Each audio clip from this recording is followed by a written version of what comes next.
All right, Savella, I'm back. We've been recording for the last 30 seconds. Hopefully, you don't pick up my neighbor's dog in the background there. I got UPS outside. So, Okay, good. all right, awesome. Savella, thanks. Thank you so much for taking the time to do this. As our raid leader for the Wurm, if you can kind of break it down for everyone, give us an explanation of what makes this fight challenging and fun, and if you can kind of go through the mechanics and the phases, that would be awesome. Yeah.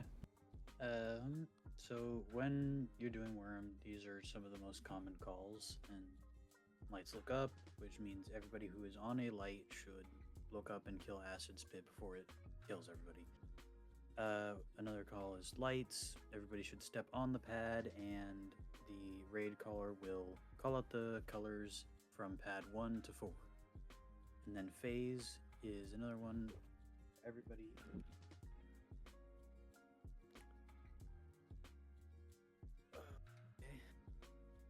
where everybody should jump down off of lights, and so should the tank.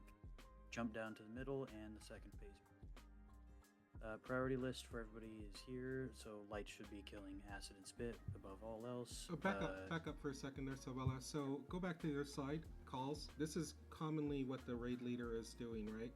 These are the calls from the raid leader to the team. Okay. Yep, these are the most common ones. And then it's very common for 4 groups, right? 20 people are going into this raid. Yep, 20 people, 1 caller, and there are quite a few comps, but most people should be running a rapier DPS for the most thrust damage possible. Excellent. So if you're new to the Wurm, my recommendation for you as a new player is to put yourself on mute, listen to your shot caller, the main person leading the raid, and there are sometimes sub callers as well, but for the majority of the fight, you're going to be listening to one person. Yep. You may also hear lights call out light 1 through 4 or so down, meaning that someone has to replace them, and usually you should have 1 or 2 people who are designated to replace them, is so that if they go down, especially during phase 2. Cool, that's a great tip. Yep, this is a quick.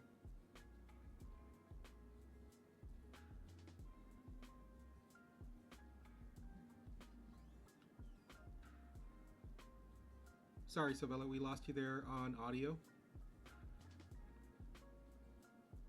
Colors puzzles should be your next thing, but something that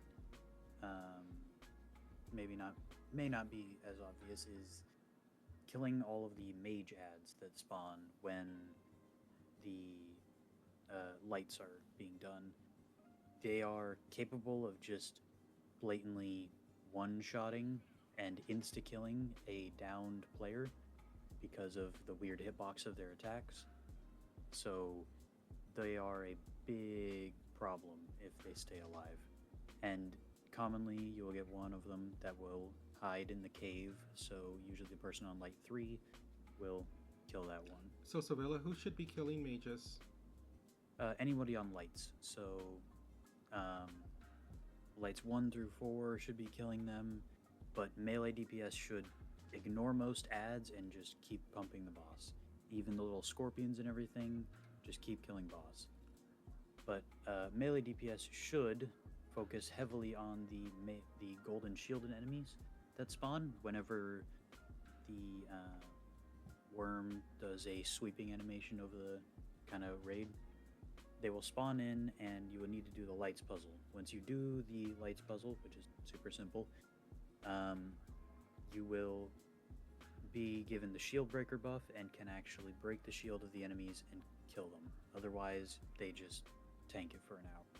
So once those enemies are killed, you want to pick up the buff from killing them and go back to DPSing the Wurm. A question, those shield guys with the swords, those are known as Angry Earth, right? They're not beast? They count as Angry Earth. Okay, so go ahead. When doing this raid, those guys are going to be the main damage dealers. The Wurm itself will not hit you very much as long as you've got a good range tank. So you should be running Angry Earth wards and Beast Coating for DPSing the boss, but staying alive. But yeah. Okay. During phase 2, all melee DPS and even range DPS should kill the first scorpion and then move to the second, but that's we'll get explained a little bit more later. But tank aggro is killing the spit. If your tank is running a musket, they can clear entire waves of spit without having to shoot more than once because of the musket's penetrating ability. And then just making sure you still have Wurm aggro, which is realistically kind of the most important thing. But bleed rapiers, there should be only like 2 in your raid that constantly keep the bleed damage going on the Wurm. They also should get the golden shield enemies buff, which whilst the golden enemy is killed, and it's a great sword. You pick it up only once, make sure you get the buff actually, and then go away. If anybody tries to get it twice, it will disappear, and most people won't get it. That's a good call out. Yeah. Then bleed rapiers are just those guys. Killing the Wurm, of course, that's what most DPS should be focused on. And spamming the Firestorm Heart Rune that grants Empower to allies, so that everybody is dealing as much damage as possible. You know, one thing I want to mention is if you are going into this encounter with the Endless Thirst, or any earring for that matter that has that one perk that allows Empowering Toast, yes. You can craft yourself those very cheap focus pots that refresh very quickly, and you're spamming those throughout the raid, helping you to reach your Empower ceiling as an individual player when fighting a Wurm. Yep. And for most healers, or even just one healer if you're feeling brave, you should be keeping everybody alive with just pure AoE heals, likely just Sacred Ground, Beacon, and Orb of Protection. Those are the 3 healing abilities you should run. Make sure everybody in the DPS clump stays alive, and then you should just be using Oblivion with your Void Gauntlet and making sure everybody gets that Empower buff from standing in it, which is going to be very easy because everybody's going to be standing almost as one player. You should have 1 Flail Warhammer debuffer in your raid that should be maintaining debuffs with the Flail and adding debuffs with both Flail and Warhammer. The main one that the Flail debuffer should focus on is keeping up the 25 stacks of rend that you get from getting that greatsword buff. So just keeping that buff up makes your damage skyrocket in the raid, like almost doubled. The arena itself is pretty simple. Can I ask a question? Yep. Back in the other slide that you were in, explain the purpose of picking up the sword and what that does. Alright, so when the golden enemies die, they drop the sword, and you have to pick it up only once, and you will see that you get the Storm Chaser buff. That buff will cause you to apply rend on, I believe, every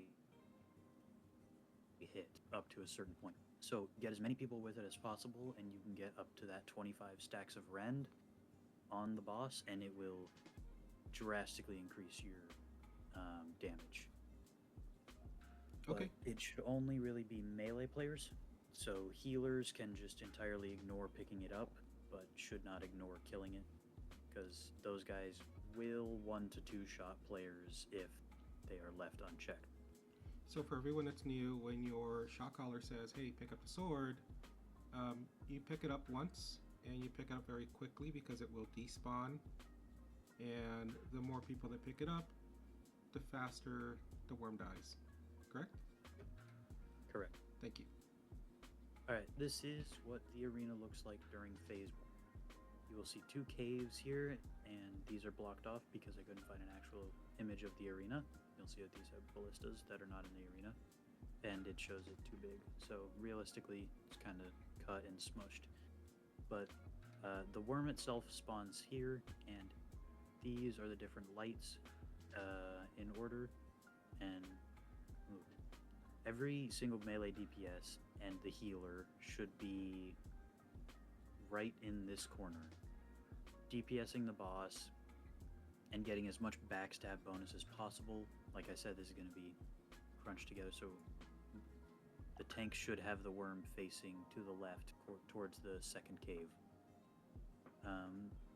giving you the backstab bonus that hopefully you have on your weapon. Throughout this phase, the worm will do the spit, which is the lights look up call, and will summon the golden enemies twice. Once these golden enemies are spawned, then you do the lights puzzle, which will be called from 1 to 4 after the shot caller calls lights. Everybody stands on it. Once everybody's standing on it, colors will appear for anybody standing down here. You cannot zoom out and see it because you are too close if you are standing on the lights, so making it invisible, which is why you need to have someone down here call it out. So it will either show blue or red, and you would call blue or red, blue or red, blue or red, blue or red. And sometimes all one color, etc. And you choose the right color. If you do not choose the right color because either it got called wrong or you just heard the wrong one, you will die. Whoever is pushing the button on lights will die. And it's not even a question. So, Isabella, a couple of call-outs here is that if you are assigned to lights, it's going to be 1 of 4 players. Usually some raids will have a backup in case one dies or goes down. But when those players step on the pad will light up. And if I'm not mistaken, there are 2 buttons there. One is blue, one is red. That will indicate, that'll be called out by the shot caller on which one you decide is for you. But it's important to remain on the pad, and you don't see the colors until all players are on the pad at the same time. So one problem that we have ran into when doing this raid is people that are on the lights positions will step off the color after putting in theirs, but before someone else does theirs, which instantly cancels it, and it's like nobody did anything. So you have to stay on the lights until you hear the sound cue. You either get the buff or you are told to step off. Sometimes the raid caller will tell you to step off if it has been like kind of messed with by people stepping on and off. So they might just call a quick reset, just have everybody step off and then everybody step on again. So the reason behind the colors and the pads is you have those 2 sword guys, right, come out, and they have shields over them? Yep. Go ahead. Those shields are really hard to break unless you have that shield breaker buff. When you have that buff, even light attacks will just melt the shield of the enemy. So once those guys get close to your DPS group and you have the buff, the raid call will commonly call turn around, and everybody should turn around and kill the golden ads with the big great swords. And Good call out. I think that's everything for phase 1. This is just a written thing or the same thing. Phase 2. Everybody needs to get off of the top layer, so tank and everybody on lights, because the worm will cover it in an acid like gas thing, and it will tick for a lot of damage. So everybody needs to jump down as soon as possible. You'll know when the phase is changing from the animation the worm will do, which will reel back and then spit towards where the tank is standing, and also because you see that the worm is now invulnerable. Once phase 2 starts, the worm goes underground and you cannot damage it. But everybody with a ranged DPS should be waiting outside of the cave that is closest to where you were DPSing, so the one on the right side of the arena. And there will be a scorpion that spawns in there. There will be one that spawns at both caves. The tank takes aggro of the Scorpion in the second cave, and then everybody else in the raid, all other 19 people, should be first Scorpion. Ideally, you have some ranged players who can get an Oblivion buff or the Fire Staff buff or the Flail buff and deal as much damage to the worm, not to the worm, but to the Scorpion as possible, as it's still in the cave and melee DPS can't hit it. Mm-hmm. So first Scorpion to die is the one that comes out of Cave 1, not Yep. Cave 2. Okay, perfect. Yep. And throughout this entire phase, the worm is going to jump out of the ground and will one hit you if you are standing in it, and it will be shown by a green circle on the ground. And when the worm jumps up, it will one hit anybody in there. You can iframe it with a dodge, and it will go back down. Once it goes back down, you should make sure you're not in that area because it will leave a big acid pool that will tick acid burn very fast. And ideally, well, almost required, is you need to keep the worm, you need to keep players away from the stairs. The worm targets a random player in the group to do the acid jump at, not based on like how many people are within a certain area. So Okay. it's just one person who's constantly targeted. So let's break this down. Between phase 2 and 3, before you can get to phase 2, or phase 3 I should say, you get scorpions. These scorpions come out of each cave, C1, C2. DPS focuses on C1, but the worm is sneaky, right? We know this. It's not just going to lay underneath and wait for you to kill scorpions. It's going to try to kill random people. And normally what we ask is that the raid clump itself up as best as possible, staying away from the platforms on the back that allow you to go upstairs.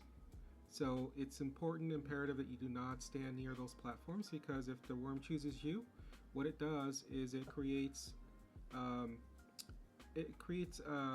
encounter on you and probably other people around you where the ground suddenly shakes. You know that the worm is going to launch itself upwards and try to attack you. But as it's coming down, it leaves a very nasty acid pool.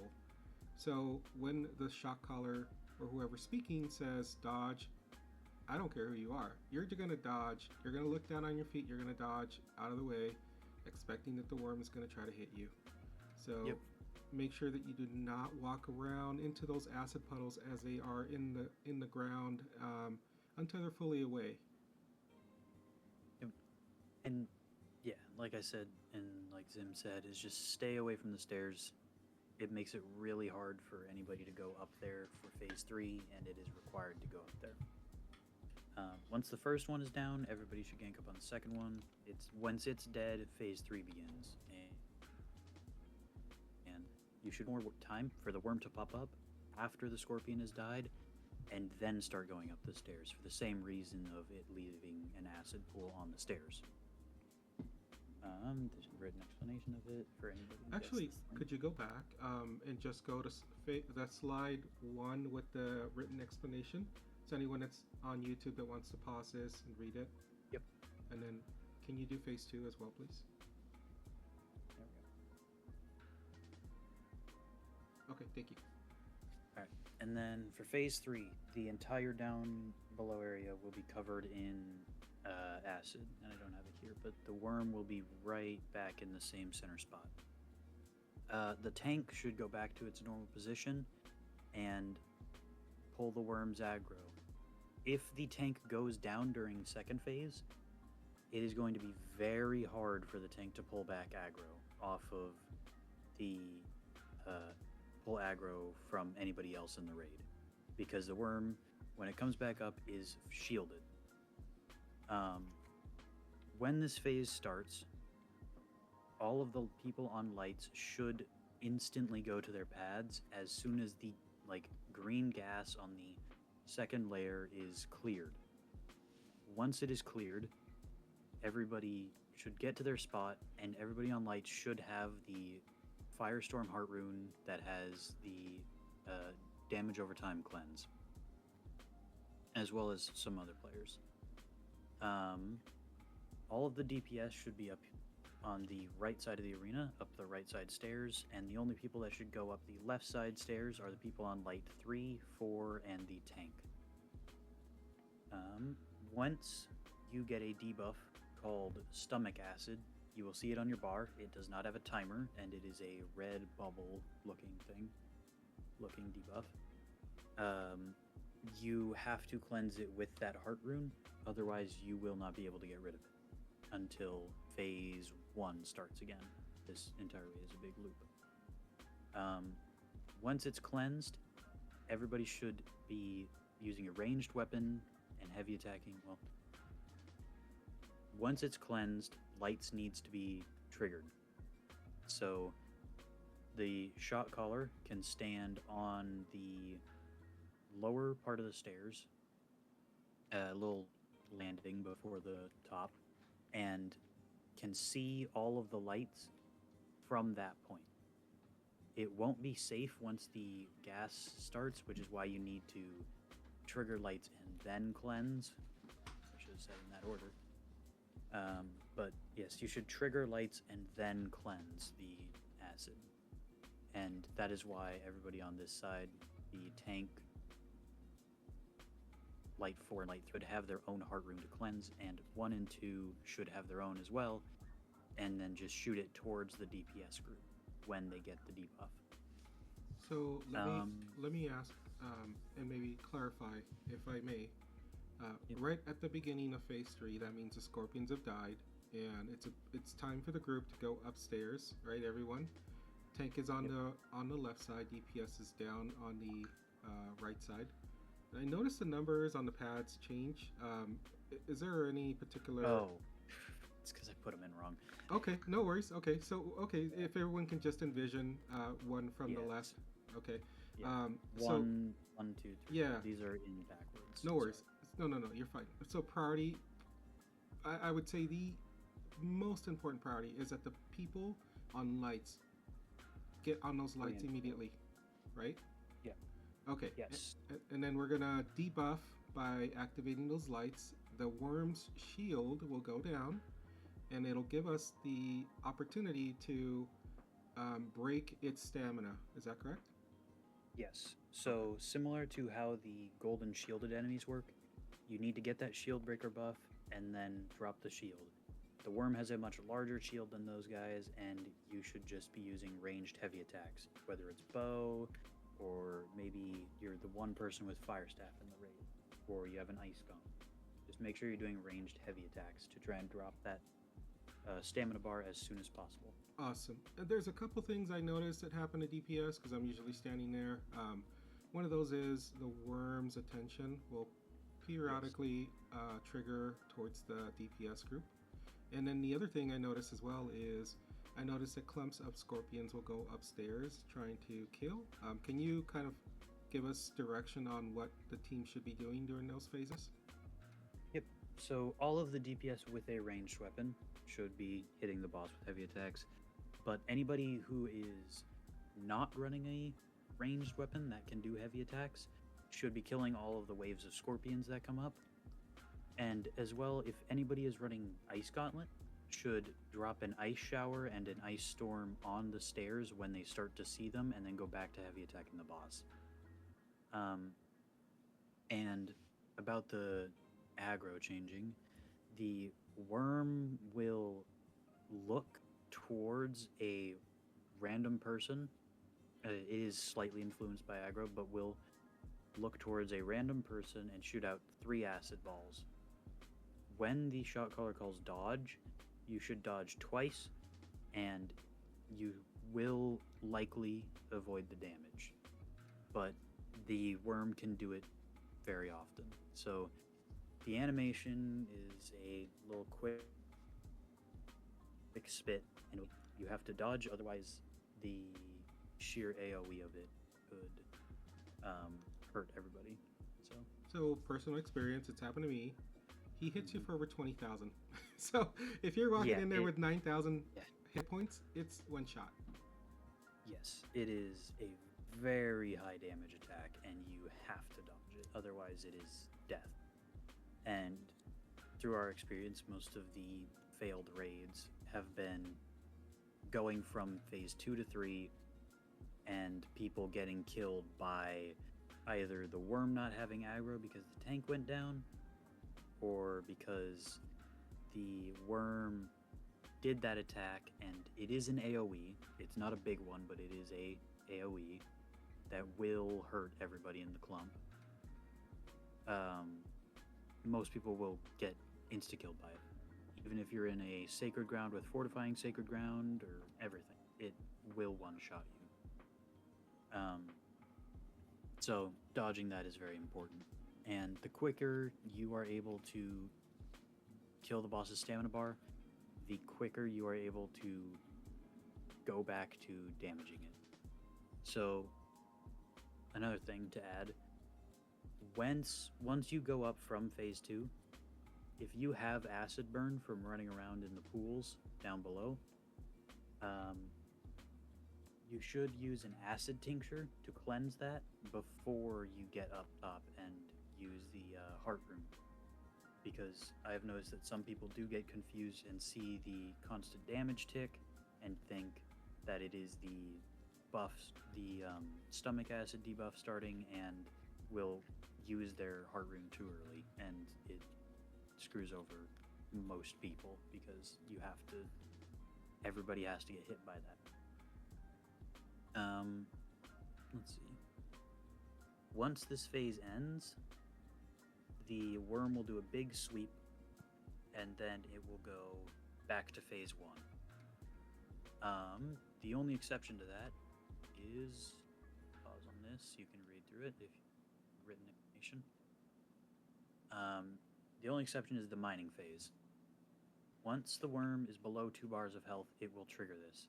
It will shoot underground and then shoot right back up. And it will shoot out, I believe, 4 to 5, maybe even 6 rocks that will explode if you do not mine them. So this can happen at the end of phase 3 when you hit the boss low enough, or it could happen just randomly once the boss is below 2 bars of health. So it's not a set one like the phase 2 timer. It just kind of is randomly once it's low health. Okay. What was that? No, that's good. All right. Sounded like I had started lagging. If you have a mithril mining pick, you will be able to 2-tap all of the mining things, and if you do not get them all, it is a wipe, and everybody dies. The damage does get less as you break the rocks, so if you have 1 rock left, you might be able to survive it, but most people in this raid should be running 0 points into con aside from something like attuned leather pants. But otherwise, it just goes back to phase 1, and you just continue to do this cycle until the boss is dead. Going back to the mining phase, I feel like it's a 10-second, right? 10-second for us to run up to those rocks and mine them before they blow up. That seems right, yes. Yeah. It's not a long time. You have to do it quickly, otherwise it's wipe. So if anybody at this point in the game doesn't have a mithril mining pick, or a 625 or a Calcum one, make sure that you either buy one off the trading post or craft one, because without it, that third hit, it takes a lot more time off of it than you'd kind of think. So, yeah.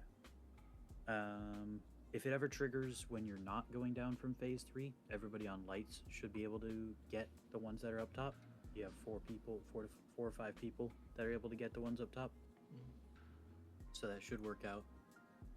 But like I said, otherwise it just goes back to the same cycle between phase 1, phase 2, and phase 3 all over again. Cool. But yeah. Take us back to your last slide. Yep. Well, So, Isabella, I just truly appreciate you. Shout out to you, and your expertise putting this together for anyone that's new doing Wurm. It's Yep. it's a great challenge, right? It's one of the fun last things that we can do in New World. So hopefully Yep. this October we'll get new content. But if you're struggling with Wurm, hit us up on Isabella. We are Yep. Dominium, and we're on the West Coast server side. Any Yeah. closing remarks, Isabella? Anything else you want to add to this? Um, no, just make sure you have 4 people with a bow build to do lights and a tank that can hold aggro. Um, Something to make holding aggro for the tank a lot is the make sure you do not have regeneration. Make sure none of your DPS or your healers or your flail warhammer.